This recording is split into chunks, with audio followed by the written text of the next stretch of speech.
Olá, boa tarde. Os materiais utilizados nas obras públicas em Lucas do Rio Verde, no interior de Mato Grosso, são produzidos na fábrica de concreto da Prefeitura. E quem trabalha no local são os reeducandos. Por trás da produção de milhares de peças está a chance de um recomeço fora das grades.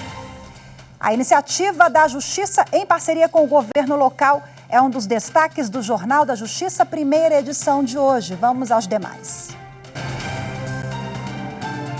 Justiça proíbe caminhoneiros de bloquear rodovias em vários estados do país. A partir de hoje, o estado de São Paulo volta a realizar grandes eventos sem restrição. A decisão foi tomada após o estado atingir 87% da população imunizada com a segunda dose da vacina contra a Covid-19. E ainda, Conselho Nacional de Justiça recomenda a retomada de prisão de devedor de pensão alimentícia.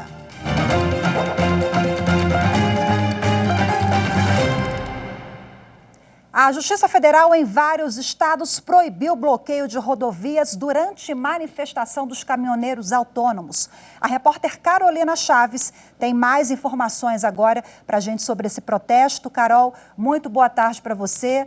Explica para a gente, nós já temos informações sobre a situação das rodovias em todo o país, Carol? Isso mesmo, Rafaela. Boa tarde para você, boa tarde a todos. Olha, temos sim, viu? Segundo o Ministério de Infraestrutura, até o momento a situação é normal nas principais rodovias do país. Alguns trechos até apresentam lentidão, mas por conta do número de veículos e não tem relação com a greve dos caminhoneiros que foi anunciada para hoje, a greve dos caminhoneiros autônomos. O governo, assim como várias concessionárias de rodovias, Rafaela, e também associações de transportadoras recorreram à Justiça para impedir o bloqueio nas estradas que haviam sido anunciados pelos caminhoneiros. Em São Paulo, por exemplo, a juíza proibiu qualquer tipo de manifestação nas rodovias e fixou uma multa de R$300 mil. A juíza considerou que o direito constitucional à livre manifestação não se sobrepõe ao direito de ir e vir, que também é garantido pela Constituição Federal. A juíza entendeu que essas paralisações elas podem prejudicar a segurança nas estradas e também a atividade econômica em todo o país. Segundo o Ministério de Infraestrutura, outras 28 decisões semelhantes foram proferidas em 19 estados brasileiros. Rafaela. Muito obrigada pelas suas informações, Carol. E a partir de hoje, o estado de São Paulo volta a realizar grandes eventos sem restrições. Shows, estádios de futebol e casas noturnas passam a operar com 100% da capacidade. Essa é a última etapa do plano de flexibilização do governo paulista para a retomada de diversos setores da economia, depois de quase 600 dias de limites impostos para conter a disseminação do coronavírus. A decisão foi tomada após o estado atingir 87% da população imunizada com a segunda dose da vacina contra a Covid-19. Segundo a Secretaria Estadual de Saúde, já foram aplicadas mais de 70 milhões de doses. A partir de hoje, os estabelecimentos estão autorizados a funcionar sem limite de capacidade ou de horário, mas o uso de máscaras em qualquer ambiente continua obrigatório, assim como as medidas de higienização.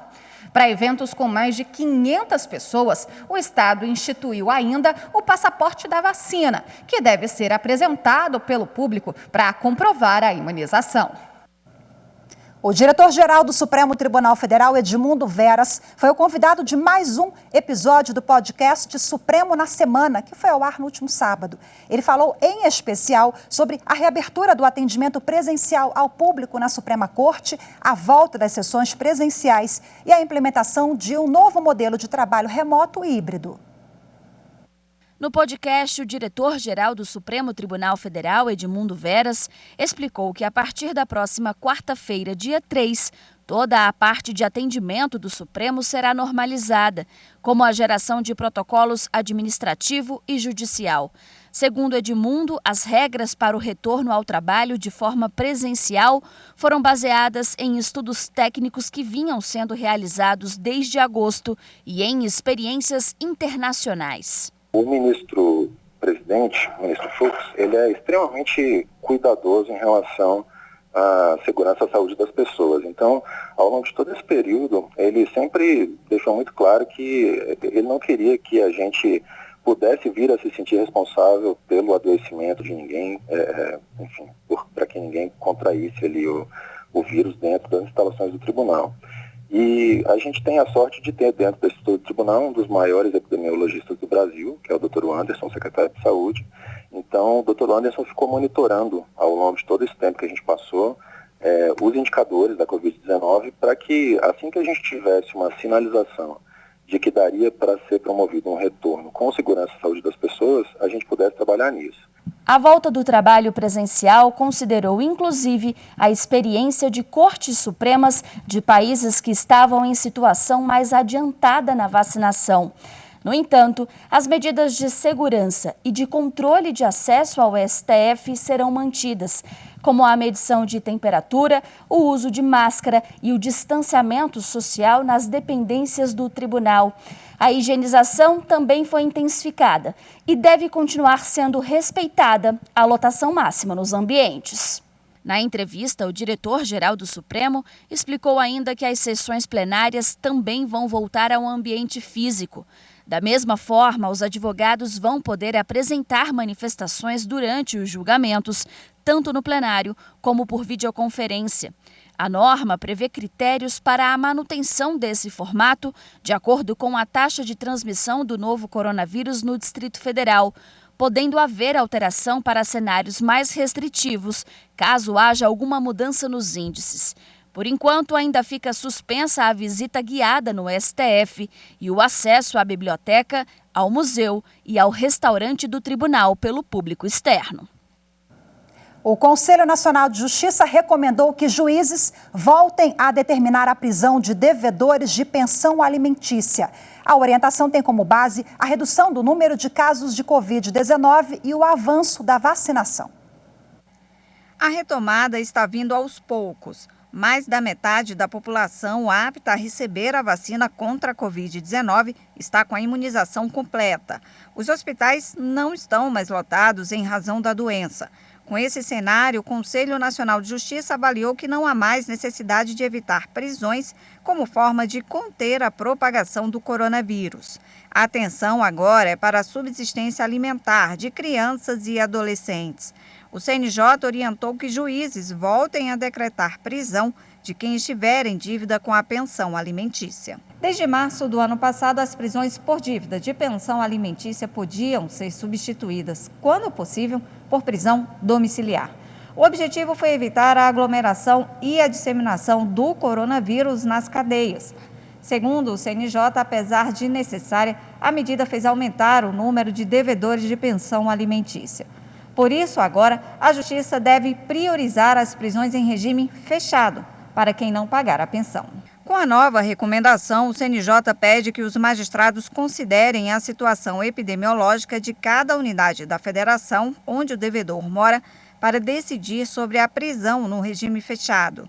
Também devem ser levados em conta a situação de contágio nas prisões e eventual recusa do devedor em se vacinar. E você vai ver a seguir: ressocializandos trabalham em obras públicas no interior de Mato Grosso. Os detalhes você confere em instantes. Eu volto já.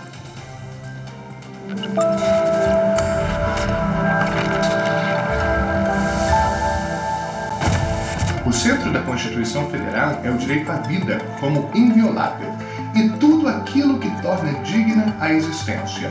A segurança, as normas do trabalho, a economia justa, a proteção das nossas crianças e adolescentes, o amparo às nossas famílias, a saúde e muito mais. Por isso, quanto mais a Constituição for conhecida e cumprida, mais perto nós estaremos da nação próspera em que todos nós sonhamos viver.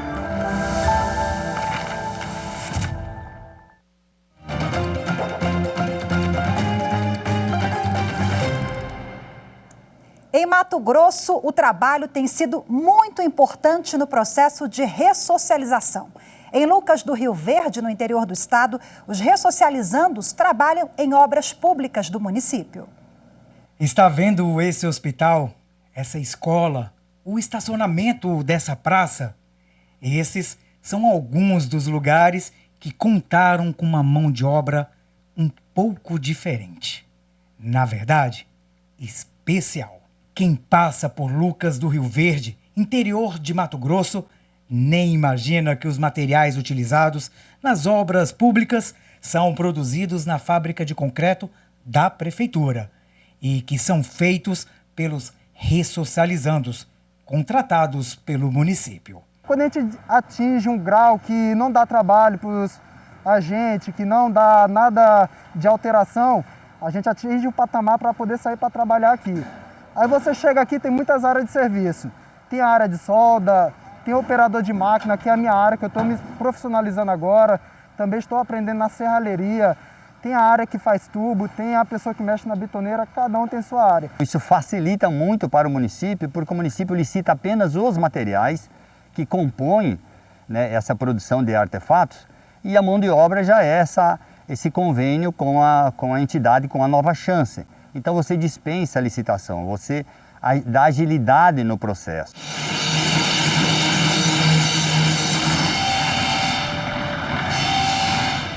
A lei permite a contratação das pessoas privadas de liberdade.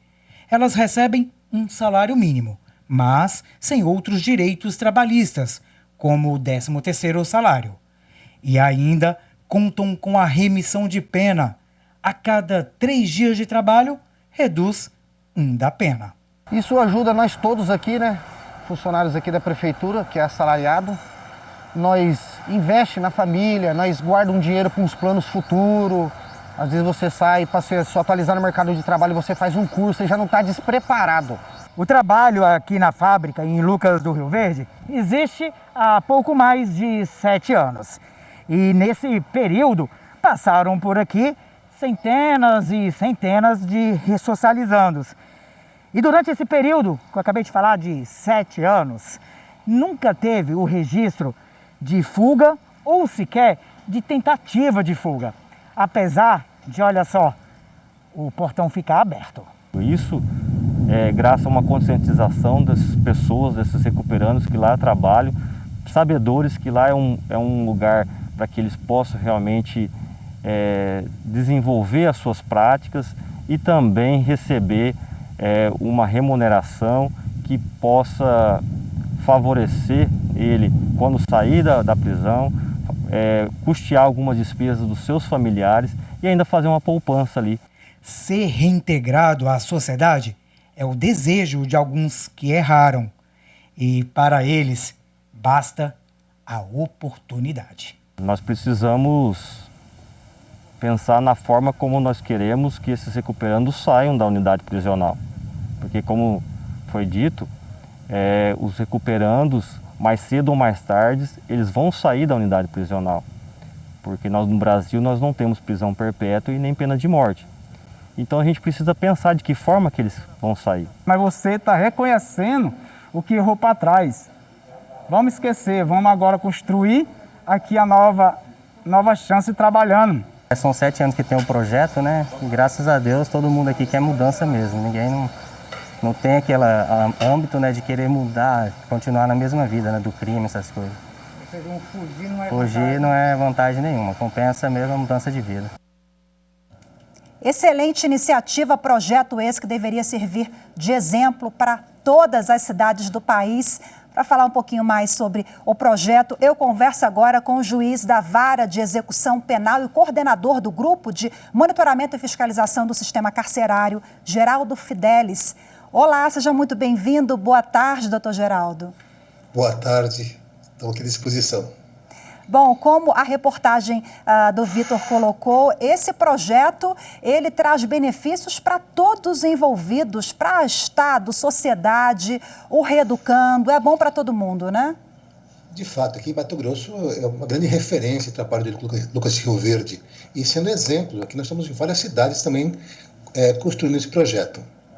Bom, resgate de cidadania, nós estamos falando ali de autoestima, tem todo esse pacote de coisas que são previstas pela própria Constituição Federal de 88. Né? O projeto coloca em prática todas essas oportunidades, direitos e garantias fundamentais. É de fato, você veja só nesse projeto, é uma relação de ganha-ganha. Todos saem ganhando. É o recuperando que sai ganhando, a sociedade sai ganhando, a prefeitura, e via de consequência, em reflexo, a sociedade de novo sai ganhando, porque os recuperandos, vejam bem, eles vão trabalhar na fábrica de artefatos concretos, ao lado da unidade penitenciária, de portas abertas, não tem notícia de fuga.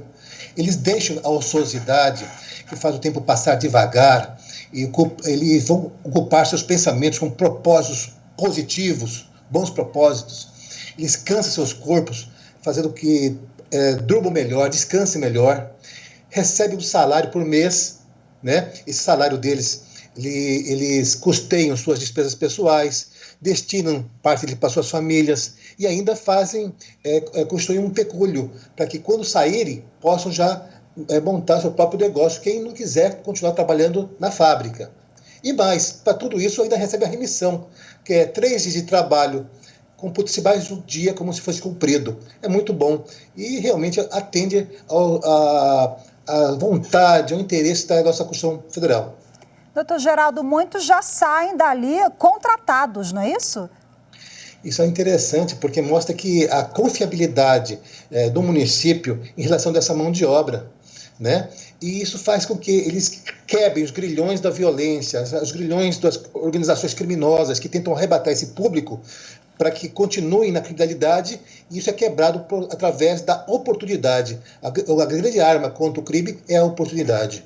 Interessantíssimo que a matéria também mostra, né, que reincidência zero, fuga zero, os portões abertos, e eles aproveitam de fato essa oportunidade. Isso é muito, muito bacana e realmente é a prova de que eles vão voltar e a gente espera que eles voltem à sociedade melhores, né?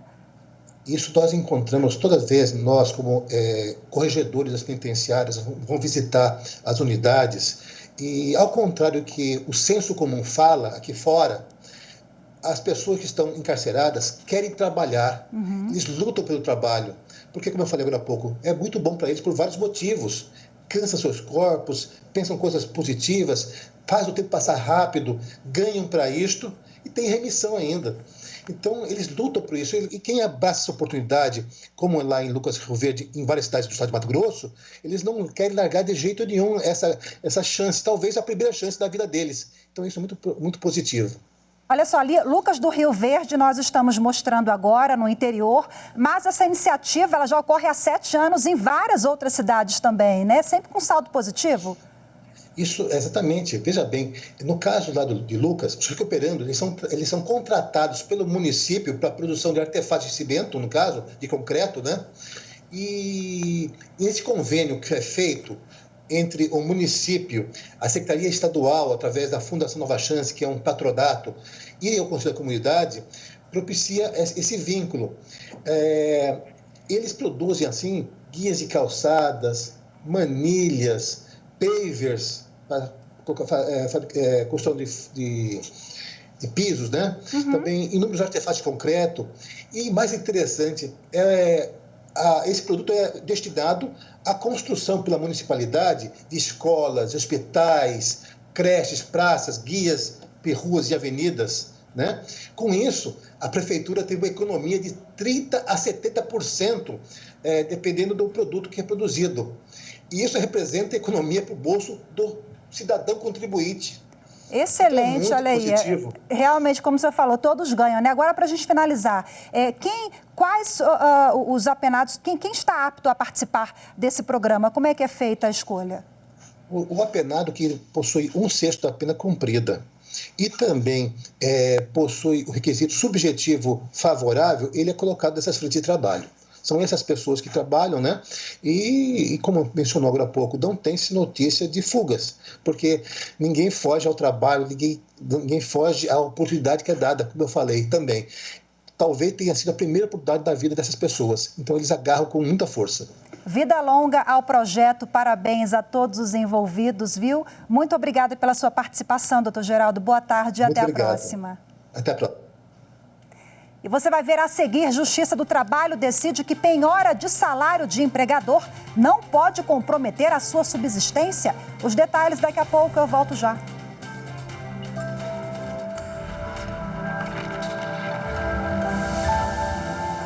A Constituição é um instrumento jurídico-político que instituiu o Estado Democrático de Direito. Garantir sua plena aplicação é o caminho para um Brasil justo e solidário.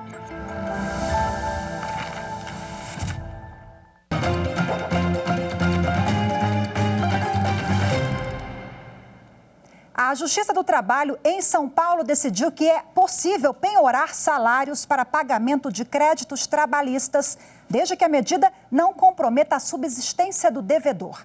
A consultora jurídica da TV Justiça, Hanna Gomes, tem os detalhes. Em duas ações, o TRT da 2ª Região firmou o entendimento de que o salário do devedor de créditos trabalhistas pode ser penhorado por meio de decisão judicial. Porém, essa penhora não pode comprometer a renda do devedor de forma a prejudicar as suas necessidades básicas. Em um dos casos, foi pedida a penhora de parte do benefício de uma aposentada, que já recebia menos de um salário mínimo porque pagava empréstimo pessoal. O desembargador relator, Dr. Flávio Villani, destacou que a penhora em excesso afronta o princípio da dignidade da pessoa humana e o mínimo existencial garantido a todos os indivíduos. Em outro caso, a desembargadora Beatriz Pereira apontou que a penhora do salário para pagamento de dívida de natureza alimentar é lícita, mas que deve ser limitada a 10% do valor do salário ou do benefício previdenciário do devedor, não podendo diminuir a renda abaixo do teto do salário mínimo vigente. Em busca de uma solução para a recuperação das baías de Chacororé e Ciá Mariana, o Judiciário de Mato Grosso realizou uma audiência de conciliação entre o Ministério Público e o governo do estado. Vamos ver agora o que ficou acordado. A Vara Especializada de Meio Ambiente da capital, Juizado Volante Ambiental e o Sejusc Ambiental realizaram, com a participação do governo do estado, Ministério Público e interessados, uma audiência de conciliação com o objetivo de avançar na busca de soluções para a questão que envolve a preservação e recuperação das baías de Chacororé e Ciá Mariana e o uso adequado e sustentável dos recursos hídricos e naturais. Durante a audiência, alguns pontos foram pactuados entre o Ministério Público e o governo do estado. A limpeza de entradas, bocas dos corichos que abastecem as baías até dezembro deste ano. Finalização do estudo de levantamento planialtimétrico dos corichos Chacororé e Manuel Domingos, no prazo de 15 dias, e dos corichos Uva e Caiçara em 30 dias. Realizar e apresentar em 90 dias o diagnóstico sobre vazão dos rios Cupim e Água Branca, bem como os impactos ambientais sofridos por ocupações e degradações. Apresentar em 90 dias o termo de referência para estudos sobre as barragens do Coricho do Mato e do Coricho Tarumã. Nova audiência de conciliação agendada para 27 de outubro, que discutirá a outorga de novas PCHs e o reservatório do Manso e outros pontos não abordados. Ao final, tanto o Ministério Público quanto o governo do estado saíram satisfeitos com os avanços possíveis obtidos nesta primeira audiência. A composição, a conciliação é sempre o melhor resultado que a gente pode alcançar dentro de uma demanda, seja ela extrajudicial ou judicial. Então, eu saio satisfeita porque não é uma situação de fácil resolução, é uma situação bastante complexa, que envolve uma série de degradações, de ações diferenciadas, de planejamento, e que nós temos que ter todo um cuidado para fazer essa abordagem. Acredito que nós evoluímos muito nessa audiência. É sempre importante asseverar que o objetivo do governo do estado é o mesmo objetivo do Ministério Público, que é a conservação dos recursos naturais. Às vezes a gente encontra divergências em como realizar, mas o objetivo é comum. E hoje nós evoluímos muito em como realizar essas ações que têm como beneficiário o meio ambiente e a sociedade mato-grossense. Isso é uma busca, inclusive, do judiciário, que tem cada vez mais reforçado essa importância, das partes mesmo construírem as suas decisões. A gente não está impondo nenhuma medida, mas está propiciando que eles encontrem o melhor caminho. Então, eu fico satisfeita com essa oportunidade de hoje. Como eu mencionei, são muitos pontos e complexos, ainda há questões a serem tratadas na próxima sessão, que acontecerá agora no final de outubro, e eu sigo confiante de que a gente consiga, de fato, um acordo em todos os pedidos da inicial, e se não em todos, que a gente consiga avançar em grande parte deles de forma consensuada. E hoje ficamos por aqui. Muito obrigada pela sua companhia. Uma excelente tarde para vocês. Ótimo feriado. Temos um encontro marcado na quarta-feira, porque amanhã eu estou de folga. Espero vocês. Até lá. Tchau, tchau.